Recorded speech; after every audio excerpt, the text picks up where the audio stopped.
Hello সবাইকে, আশা করি সবাই খুব ভালো আছো, সুস্থ আছো আর তোমাদের ভালোবাসায় আমিও খুব ভালো আছি। আজকে হচ্ছে শুক্রবার আর শঙ্কর বাড়ি নেই, আজকে দুদিন হয়ে গেল। তো আজকে আমি আমার ব্রেকফাস্ট দিয়েই আমার ব্লগটা শুরু করলাম, যেহেতু তোমাদের সঙ্গে শেয়ার না করতে পারলে আমার মনটা একটু খারাপ হয়। তো সকালবেলায় আমি দুটো ব্রেড, এটা কিন্তু ব্রাউন ব্রেড নয়, এটা ব্রিটানিয়ার আটা ব্রেড, দুটো ব্রেড সামান্য একটু বাটার দিয়ে সেঁকে নিয়ে, সবসময় চেষ্টা করবে ননস্টিকে শেখার, যদি না থাকে তবুও একটুখানি বাই করার চেষ্টা করবে, কারণ ননস্টিকে খুব কম পরিমাণে তেল বাটার এগুলো ইউজ হয়।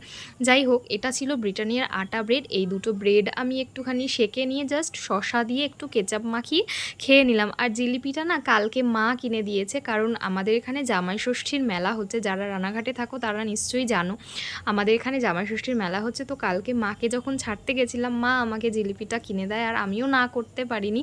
তো ওই জিলিপিটাই একটুখানি নিয়ে বসেছিলাম, কারণ বাসি জিলিপি খেতে আমার কিন্তু খুব ভালো লাগে। আর তোমাদের কাদের কাদের বাসি জিলিপি খেতে ভালো লাগে অবশ্যই জানিও। আর আমি বড় জিলিপির থেকে না ছোট জিলিপিগুলো খেতে বেশি ভালোবাসি। তো তোমাদের সঙ্গে কথা বলতে বলতে আমার ব্রেকফাস্ট তো কমপ্লিট হয়ে গেল, এবার যাব স্নান করতে।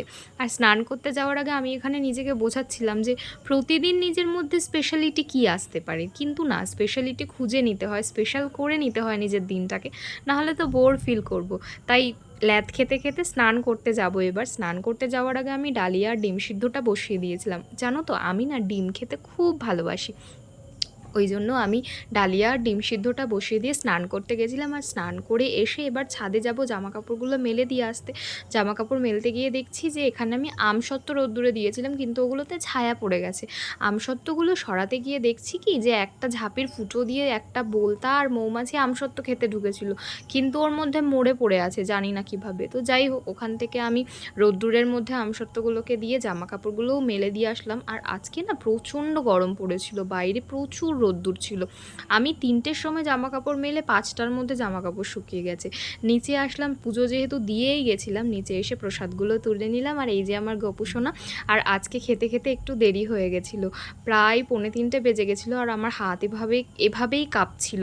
আমি জানি না কেন, আমার খাওয়া দাওয়া একটু এদিক ওদিক হলেই না আমার হাত পা এরকমভাবে কাঁপতে থাকে, আমি জানি না কেন।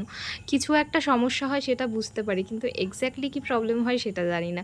তো এখানে প্রসাদ তুলে আমি খেতে বসে পড়েছি। এটা হচ্ছে ডালিয়া, আমি কোনো তেল ছাড়া ডালিয়া রান্না করি, আর এটা না খেতে লাগে ফেনা ভাতের মতো। অনেস্টলি বলছি, আমার খুব ভালো লাগে। আমি জাস্ট লাস্টে একটুখানি ঘি ছড়িয়ে নামিয়ে রাখি, আর নুন টুন আমি আলাদা করে কিচ্ছু নিই না, শুধু একটু নুন হলুদ দিয়ে ডালিয়া আর ডালটাকে সিদ্ধ করে নিই, আর তার মধ্যে ডিম দিয়ে দিই, ব্যাস আমার একবারে কাজটা হয়ে যায়।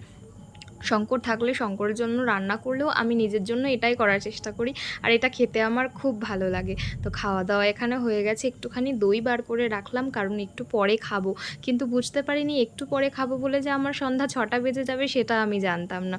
যাই হোক, এখানে আমি তো শুয়ে পড়েছিলাম, কিন্তু এত গরম লাগছিল যে এসি ছাড়া আর থাকতে পারলাম না। আমি চেষ্টা করি এসিতে যত কম থাকা যায়, এসি যত কম চালানো যায়, কিন্তু আজকে আর থাকতে পারিনি, যে কারণে 4টের সময় আমি বাধ্য হয়ে এসি চালিয়েছি। আর তারপরে এসি 29 ডিগ্রিতে দিয়ে আমি চাদর গায়ে দিয়ে শুয়েছিলাম। মানে ভাবতে পারো, আমার এদিকে গরম লাগছে অথচ 29 ডিগ্রিতে আমি এসি দিয়েছি, না হলে আমার ঠান্ডাও লাগছিল। তো ঘুম থেকে উঠে তো দেখি সন্ধ্যা 6টা বাজে, আর বাইরে বেশ মেঘ করেছিল আজকে, বুঝতেই পারছিলাম যে বৃষ্টি আসবে। আর বৃষ্টির কথা ভাবতে ভাবতেই দেখছি বৃষ্টিও চলে এসেছে। আর তার আগে তো আমার জামা কাপড় সব নিয়েই এসেছিলাম। তারপরে সন্ধ্যা পুজো দিয়ে টিয়ে আমি খাবার করে নিলাম। আর এই ছোলা মটরটা আগের দিন ভিজিয়ে রেখেছিলাম, আজকে শুধু নুন দিয়ে সিদ্ধ করে নিয়ে স্যালাড করে খেয়ে নিলাম। তো ব্লগটা কেমন লাগলো অবশ্যই জানিও।